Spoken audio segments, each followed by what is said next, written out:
Hey guys, what's up? It's JR Cuber. Welcome back to Cubed Season 9, Episode 2. So for this episode of Cubed, I'm going to be using the MF3RS2M from the Cubicle. This cube is actually incredibly good now that I've gotten a chance to break it in. I don't know if it'll become my main, but I think I do want to do a review on it. So yeah, it's a really great cube. Anyways, let's go ahead and get started with that Average 12 / Q&A.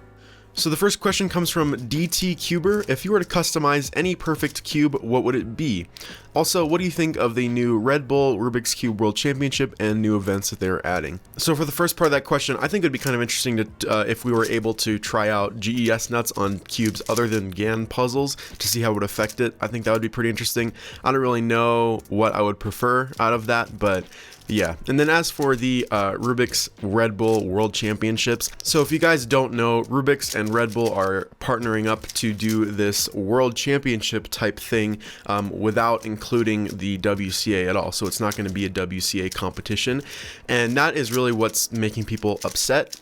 First of all, because it's called the World Championships, which in itself is kind of just completely dismissive of the actual World Championships. And also just the fact that they didn't include the WCA. And ultimately, while I think it's a pretty stupid move from Rubik's and Red Bull, I mean, it's not going to be the end of the WCA, the end of cubing. I think Chris Hardwick from the WCA said it best in that it's probably time that we prepare for cubing to become like a multi-organizational type thing, kind of like chess. So ultimately, I don't think it's as bad as everyone is saying it is, and it's going to bring a lot more attention to cubing itself. But yeah, it's a very complicated issue, and I don't really want to stir the pot. I would just really say for everyone to kind of calm down a little bit, because I don't think it's as bad as people are making it out to be. Next question comes from Andrew Patterson. If you could have any puzzle mass produced, what would it be? So for me, there's a lot of custom puzzles that I would love to see mass produced, like higher order Pyraminx puzzles, and of course more cuboids. One cuboid that really comes to mind is the 3x3x6. We have a non-proportional 3x3x6 that's been mass produced by Wit Eden,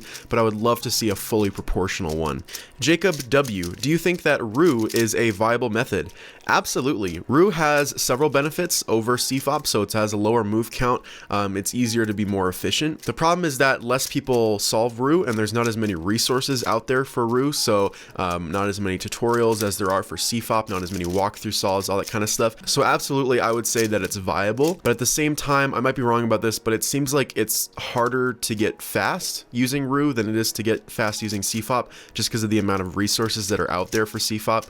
Like I said, I've never really done Roux, so I might be totally wrong about that, but that's just kind of my 2 cents on it, I guess. The Nebroshin. What are some good places to buy and sell cube mods? So there are 2 Facebook groups that come to mind. One of them is Puzzle Trader, which I've done some unboxings from recently, which is for trading and selling puzzles. And also for cube mods specifically, you might want to check out Puzzle Modders Anonymous. That was a Facebook group that was started by my friend Casey Weaver, so I just kind of wanted to give a little plug to that page because people share their mods that they're making on there all the time. It's a really cool page. Anyways, those are all the questions I could answer today. If you had a question that didn't get answered, you can leave it in the comments, and I might answer it next month. So that last solve totally should have been a sub 10, but either ways, that was an 1174 average of 12. So sub 12 is pretty good for me at this point. So yeah, MF3RS2, really not a bad cube. I'm liking this puzzle a lot. So yeah, let's go ahead and move on to this month's challenge. So this challenge comes from LOL Cubes, and he challenged me to solve a 4x4 one-handed. So I'm going to go ahead and use this mass-produced magnetic Wuchuei, just because it's the fastest Wuchuei I have and easiest to turn with one hand. So he didn't provide a scramble, so I'm going to go ahead and scramble it just using a generated scramble. Alright, so let's just go ahead and get started. Okay. Here we go.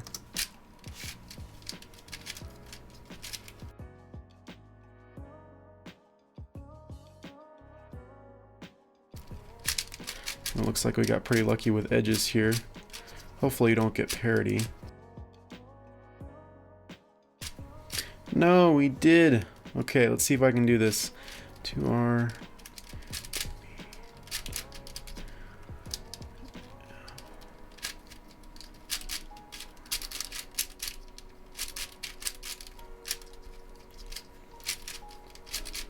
Yay, I did it.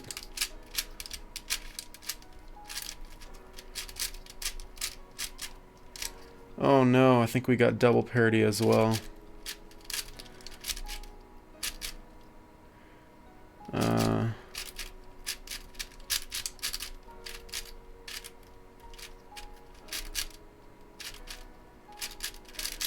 No, I messed it up.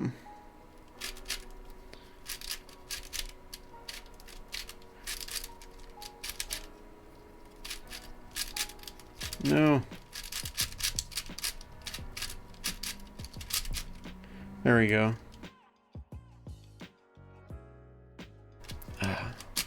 This is annoying. Come on.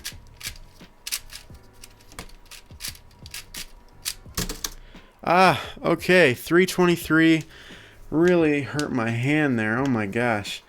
Yeah, we did get double parity with that, and then we got a pretty hard PLO case. Because I couldn't do the clockwise U-perm, or I think it's a clockwise U-perm on a 4x4. So yeah, it was annoying, but oh well. So LOL Cubes definitely won that challenge. I think he got about 2.5 minutes or so. So yeah, congrats to him. Anyways, if you guys would like to submit a challenge for next month, then record a video of yourself doing the challenge, and then leave a link to that video in the comments down below. Anyways, that's about it for this month's challenge. Alright, so now on to cubing news. We're going to go over all of the cubes that were released this month as well as world records. So first up, we've got the Fang Kun Ghost Skewb. So if you guys don't know, the Ghost Skewb is a golden cube. Now, the golden cube was a puzzle that was made by Tony Fisher like many years ago, and it's been out of production for a long time. So, but this basically looks like it's the same thing. So I don't know if they worked out a deal with Tony Fisher, or I don't know, because it doesn't have the same name. But anyways, there's that. Then we have the Mofang Jiaoshi Mirror Cube, so just mirror blocks from Mofang Jiaoshi. The Cube Style Kilominx, which looks like a stickerless version of the Shengshao Kilominx.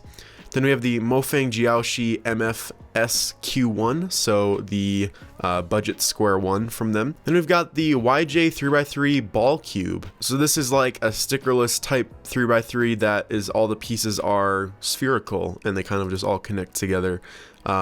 So that's pretty cool. It kind of reminds me of like the Wellness Ball. I think that's what it was called, which is by Mefferts, I'm pretty sure. Then we've got the Goguen Yuexiao Pro M. So this is the mass-produced version. So then we've got more puzzles from Amazing Cubes. We've got the Red Devil and the Carney Jaw. So these are basically just some really cool 2x2 shape mods that are in the shapes of different like heads or characters or something like that. It's pretty neat. Next up, we've got the Shengshao Legend 2x2. So this is a budget 2x2 from Shengshao. It's $4. Then we've got the Shengshao Dino Cube. So Dino Cube from Shengshao, hopefully it performs better than the Dino Cubes we've had before, which don't turn that great. But yeah, the Dino Cube is a really fun like kind of starter non-WCA because it's so simple. So yeah, that's a neat one. Then we've got the very highly anticipated GAN 249. So this is the first non 3x3 from GAN, and it's a 2x2 obviously. It's stickerless with black internals. It looks kind of cool. I don't know, it seems pretty weird. I don't know if there will be a black version in the future, but yeah, it looks like a pretty neat cube. Hopefully it's pretty good. Then we've got the GAN 356 Air S. So this is simply a non-magnetic version of the Air SM. So this is going to be a bit cheaper for you guys that want to get the cube and then maybe magnetize it yourself, or just don't want magnets in it at all. And then finally, we've got a pre-order for the Qi Wuhua 6x6 V2. So the original Wuhua was not a cube that I really liked that much. It was just way too slow. It looks like this puzzle is designed to reinforce the pieces that were breaking a whole lot, because people were having all kinds of breaking problems with their Wuhuas and Wujis. So maybe we'll see a Wuji V2 in the future as well. I don't know if there's been any changes to the mechanism, but I definitely would be interested to see how this puzzle performs. Anyways, let's go ahead and move on to world records now. Alright, so on to world records, we've got a whole bunch of cool stuff, starting off with 7x7 average, which is broken by Felix Zemdegs at the time of 2:14:04. Then we've got 5x5 average, also broken by Felix with a 46.13. And then 3x3 average, also broken by Felix with a 5.8. Then we have Skube average broken by Jonathan Kolosko with a 251, and then it looks like on the same day, Lucas Burliga got a 255. So it looks like Jonathan has the world record. I'm not sure why that 255 is in there. Maybe it's because I was on the same day or something like that. Anyways, then we've got 3x3 one-handed average, also broken by Felix Zemdegs with a 10.21, getting pretty close to sub 10 there. That's going to be pretty incredible. And then 5x5 average broken by Felix again. So he beat his previous record that was set earlier in the month with a 45.64. Then we've got 3x3 fewest moves average, which I'm pretty sure was tied, not broken, by Walker Welch with a 24 flat average. And then finally, it's not on here yet, but I'm sure you guys all know that the 3x3 world record single was broken by Steve Cho. I'm not going to try and pronounce his actual Korean name, but he broke it with a 4.59. So incredible stuff. Anyways, that's all for cubing news this month. If you guys would like to purchase any of the cubes I talked about in this video, the links will be down in the description. And if you'd like to see the full world record videos, the links will be down in the description for those as well. So that's about it for this month's episode of Cubed. If you guys like this video, make sure you give it a like. Links to all of my social media pages and my merch store will be linked down in the description below as always. One quick thing I want to mention before I go is that I am shutting down my Patreon page tomorrow. So basically, to sum it up, I could go into a lot of detail about the reasons why I'm shutting it down, but the most basic reason is just that I have a future that I want to go with my channel, a certain direction that I want to go in, and Patreon is just not a part of that future. So yeah, like I said, there's a whole lot of reasons I could get into specifically, but just to keep it simple, it's just Patreon is just not going to be working out anymore. So I'm shutting it down tomorrow, and that will actually be the 1-year anniversary of when I started the page last year. So anyways, that's about it for this video. Thanks for watching, guys. Bye.